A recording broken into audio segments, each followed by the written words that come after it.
नमस्कार दोस्तों, आप देख रहे हैं डायनामिक न्यूज और आज की तारीख है 24 जनवरी 2026 और इस वक्त की बड़ी खबरों के साथ मैं हूं श्रेया पांडे और आज हम लेकर आए हैं उत्तर प्रदेश की टॉप 25 सबसे जरूरी और अहम खबरें। तो चलिए शुरू करते हैं बिना किसी देरी के। आज की पहली बड़ी खबर, उत्तर प्रदेश में 23 जनवरी को सभी 75 जिलों में ब्लैकआउट मॉक ड्रिल सफलतापूर्वक आयोजित की गई। साथ ही आपातकालीन परिस्थितियों से निपटने की तैयारियां की जांच के लिए साधन बजाए गए और तय समय के लिए बिजली आपूर्ति भी रोकी गई। इस अभ्यास में पुलिस, फायर सर्विस, स्वास्थ्य विभाग सहित प्रशासन के विभिन्न विभागों ने समन्वय के साथ हिस्सा लिया। साथ ही ड्रिल का उद्देश्य आपदा प्रबंधन की क्षमता को परखना था। अब बात करें अगली बड़ी खबर की, तो कप सिरप स्मगलिंग मामले में पुलिस ने बड़ी कार्रवाई करते हुए मुख्य आरोपी भोला प्रसाद की करीब 28.5 करोड़ रुपए की संपत्ति कुर्क कर ली। यह कार्रवाई अदालत के आदेश पर वाराणसी और सोनभद्र जिलों में की गई। साथ ही पुलिस के अनुसार कुर्क की गई संपत्तियां अवैध कारोबार से अर्जित बताई जा रही हैं। मामले में आगे की जांच जारी है और अन्य आरोपियों की भूमिका भी खंगाली जा रही है। अब बढ़ते हैं अगली बड़ी खबर की ओर। Abbott health care cough syrup के दुरुपयोग को लेकर जांच तेज कर दी गई है। जांच में सामने आया है कि उत्तर प्रदेश में कंपनी द्वारा करीब 22 मिलियन बोतलों की सप्लाई की जा चुकी है, जिनमें से बड़ी संख्या और अवैध रूप से डाइवर्ट की गई है। आशंका है कि इनका इस्तेमाल नशे के लिए हुआ। साथ ही मामले में एजेंसियां, सप्लाई चेन और जिम्मेदार लोगों की भूमिका की गहन जाँच में जुटी हुई है। अब बात करें अगली बड़ी खबर की, तो नोएडा टेकी युवराज मेहता की मौत मामले में एसआईटी ने नोएडा अथॉरिटी से जवाब मांगे और आज अपनी रिपोर्ट शासन को सौंपने की तैयारी कर रही है, जिसमें प्राथमिकी, विभागीय जवाबदेही और जवाब तलब किए गए 7 सवाल शामिल हैं। साथ ही पुलिस ने लोटस ग्रीन कंपनी के मालिक निर्मल सिंह के खिलाफ गैर जमानती वारंट जारी कर दिया है और जांच में अधिक दस्तावेज और पहलुओं का परीक्षण तेजी से किया जा रहा है।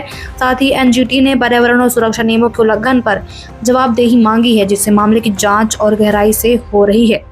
अब बात करें अगली बड़ी खबर की, तो दावोस में आयोजित वर्ल्ड इकोनॉमिक फोरम के दौरान उत्तर प्रदेश सरकार ने एम ग्रीन के साथ 25 अरब डॉलर के निवेश समझौते पर हस्ताक्षर किए हैं। साथ ही यह समझौता हरित ऊर्जा और वेस्ट टू एनर्जी परियोजनाओं पर केंद्रित होगा। इससे प्रदेश में स्वच्छ ऊर्जा उत्पादन को बढ़ावा मिलेगा। साथ ही रोजगार के नए अवसर भी सृजित होंगे और सतत विकास की दिशा में उत्तर प्रदेश की स्थिति मजबूत होगी।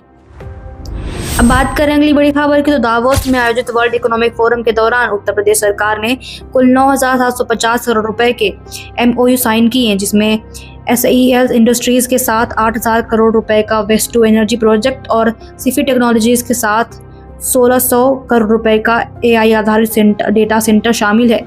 इन निवेशों में स्वच्छ ऊर्जा, डिजिटल इंफ्रास्ट्रक्चर और रोजगार के अवसर भी बढ़ेंगे।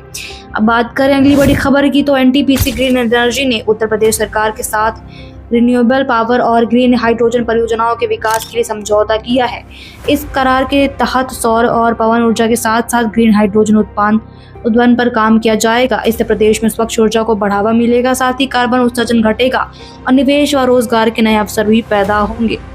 अब बात करें अगली बड़ी खबर की, तो मौसम विभाग ने पश्चिमी विक्षोभ को लेकर अलर्ट जारी कर दिया है, जिसके तहत 23 जनवरी से लेकर आने वाले अगले 2 दिनों तक उत्तर प्रदेश में बारिश, गरज चमक और तेज हवाओं की आशंका जताई गई है। प्रदेश के पश्चिमी उत्तर प्रदेश में कई जगहों पर हल्की से मध्यम वर्षा, ओलावृष्टि और 40 से 50 किलोमीटर प्रति घंटा के स्पीड से तेज हवाओं की चेतावनी भी जताई गई है, जिससे तापमान में गिरावट और मौसम में बदलाव महसूस हुआ। लखनऊ, नोएडा, अलीगढ़ सहित अन्य जिलों में बारिश और गरज चमक की संभावना बताई जा रही है। साथ ही मौसम विभाग ने सावधानी बरतने की सलाह भी दे दी है। अब बात करें अगली बड़ी खबर की, तो उत्तर प्रदेश में ठंडी परिस्थितियां लगातार बनी हुई हैं और मौसम विभाग ने कोल्ड के कंडीशंस की संभावना भी जताई है।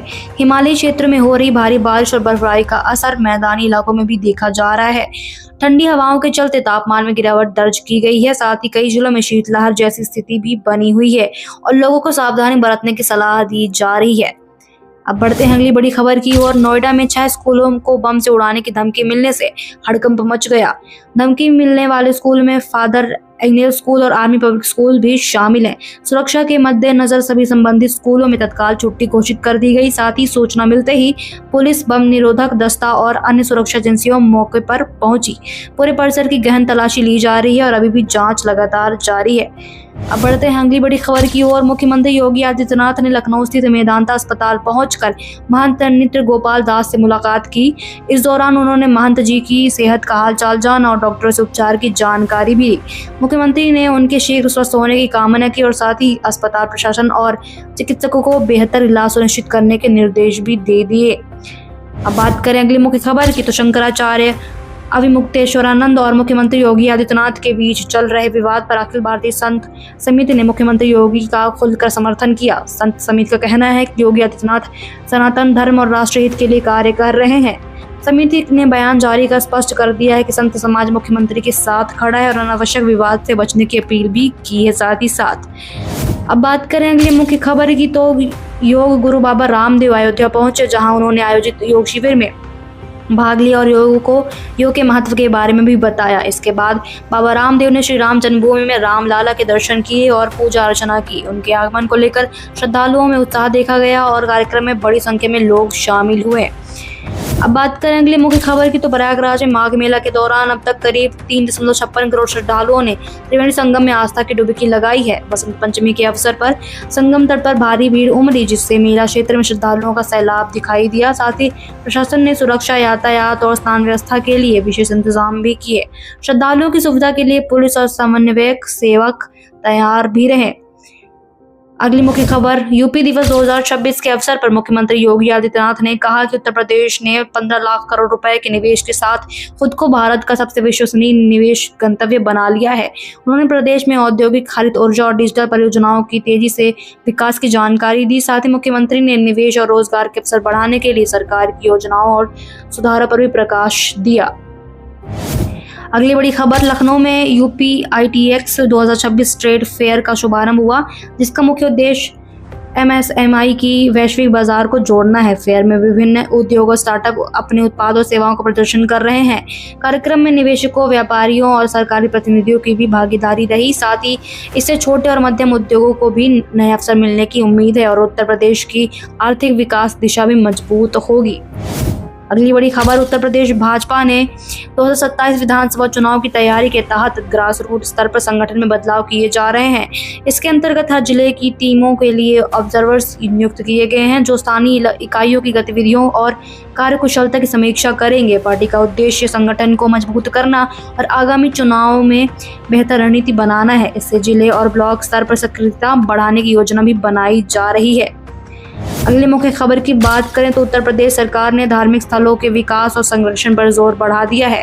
अयोध्या में राम जन्मभूमि मंदिर के निर्माण और सुधार कार्यों को तेज किया जा रहा है, जहां वाराणसी में काशी विश्वनाथ धाम कॉरिडोर के विकास को मजबूती भी दी जा रही है। साथ ही साथ इन परियोजनाओं से श्रद्धालुओं के लिए सुविधाएं बेहतर होंगी और पर्यटन व धार्मिक गतिविधियों को भी बढ़ावा मिलेगा। सरकार का लक्ष्य धार्मिक विरासत को सुरक्षित रखते हुए प्रदेश के सामाजिक और आर्थिक विकास को भी सशक्त करना बताया जा रहा है। अगले मुख्य खबर की बात करें तो नेताजी सुभाष चंद्र बोस जयंती के अवसर पर मुख्यमंत्री योगी आदित्यनाथ ने उन्हें श्रद्धांजलि अर्पित करी। उन्होंने कहा कि नेताजी ने स्वतंत्र संग्राम को नई दिशा दी और देशभक्ति की भावना को प्रबल किया बताया। साथ ही साथ उन्होंने इस मौके पर अधिकारियों और नागरिकों ने भी नेताजी के योगदान को याद किया और उनकी शिक्षाओं को जन जन तक पहुंचाने पर जोर दिया गया। अब बढ़ते हैं अगली बड़ी खबर की ओर। दावोस में उत्तर प्रदेश सरकार ने ग्रुंडफोस के साथ सोलर पंप और सस्टेनेबल वाटर सॉल्यूशंस के विकास के लिए समझौता किया। साथ ही इस करार के तहत लखनऊ, नोएडा और वाराणसी में पायलट प्रोजेक्ट भी शुरू किए जाएंगे। परियोजनाओं का उद्देश्य जल संरक्षण, स्वच्छ पानी की उपलब्धता और हरित तकनीक को बढ़ावा देना है। इससे प्रदेश में ग्रामीण और शहरी क्षेत्रों में पानी की आपूर्ति और कृषि के लिए टिकाऊ समाधान सुनिश्चित किए जाएंगे। अब बात करें अगली मुख्य खबर की तो लुल्लू ग्रुप ने उत्तर प्रदेश में अपने निवेश को बढ़ाने का ऐलान कर दिया है। साथ ही company agri residue waste to energy project स्थापित करेगी, जिसका उद्देश्य कृषि अपशिष्ट से ऊर्जा का उत्पादन करना है। इस परियोजना से स्वच्छ ऊर्जा का विकास होगा, साथ ही पर्यावरण संरक्षण को भी बढ़ावा मिलेगा और प्रदेश में रोजगार के नए अवसर सृजित हो जाएंगे। निवेश से स्थानीय उद्योग और ग्रामीण अर्थव्यवस्था को भी मजबूती मिलेगी। अगली मुख्य खबर, लखनऊ मुंबई पुष्पक एक्सप्रेस की यात्रा अब लखनऊ जंक्शन की बजाय गोमती नगर रेलवे स्टेशन से शुरू होगी। यह बदलाव 26 जनवरी 2026 से लागू होने वाला है, जहां रेलवे प्रशासन ने यात्रियों को अग्रिम जानकारी देने के लिए नोटिस जारी कर दिया है। इस स्टेशन पर भीड़ प्रबंधन आसान होगा और यात्रियों के लिए सुविधाजनक परिवहन सुनिश्चित भी किया जा सकेगा। टिकट बुकिंग और मार्ग जानकारी में भी आवश्यक अपडेट किए गए हैं। अगले मुख्य खबर की बात करें तो वाराणसी में गणतंत्र दिवस के अवसर पर विशेष महिला परेड आयोजित की गई। यह परेड मिशन शक्ति के तहत महिला सशक्तिकरण और समानता का संदेश देने के लिए आयोजित की गई थी। कार्यक्रम में महिलाओं ने विभिन्न स्वरूपों में भाग लिया और साहस, शक्ति और सामाजिक जिम्मेदारी को दर्शाया। प्रशासन ने सुरक्षा और आयोजन को सफल बनाने के लिए विशेष इंतजाम किए। साथ ही परेड ने महिलाओं की भूमिका और समाज में उनके योगदान को उजागर भी किया। अगली मुख्य खबर की बात करें तो जनगणना 2027 के पहले चरण के लिए तैयारियां जोरों पर चल रही हैं। इस चरण में 33 सवाल शामिल होंगे, जिनके माध्यम से जनसंख्या और सामाजिक डेटा एकत्र किया जाएगा। उत्तर प्रदेश के बुलंदशहर में प्री टेस्ट अभ्यास चल रहा है, जिनसे जनगणना कर्मचारियों को फील्ड वर्क और डेटा संग्रहण की ट्रेनिंग भी दी जा रही है। अधिकारियों ने कहा कि अभ्यास से वास्तविक जनगणना में त्रुटियों को कम करने और सटीक आंकड़े सुनिश्चित करने में मदद मिलेगी। आज की इस वीडियो की अंतिम बड़ी खबर, उत्तर प्रदेश में न्यूनतम समर्थन मूल्य बढ़ाने की चर्चा से चीनी बाजार में मजबूती देखने को मिली है। साथ ही मुजफ्फरनगर में एम ग्रेड शुगर की कीमत 3,980 से 1,100 रुपए प्रति क्विंटल के बीच में रहेगी। किसानों और व्यापारियों का कहना है कि एमएसपी में वृद्धि से उत्पादन और व्यापार को लाभ होगा। बाजार विश्लेषकों के अनुसार इस कदम से चीनी उद्योग में निवेश और उत्पादकों की आय में सुधार की संभावना भी बढ़ रही है।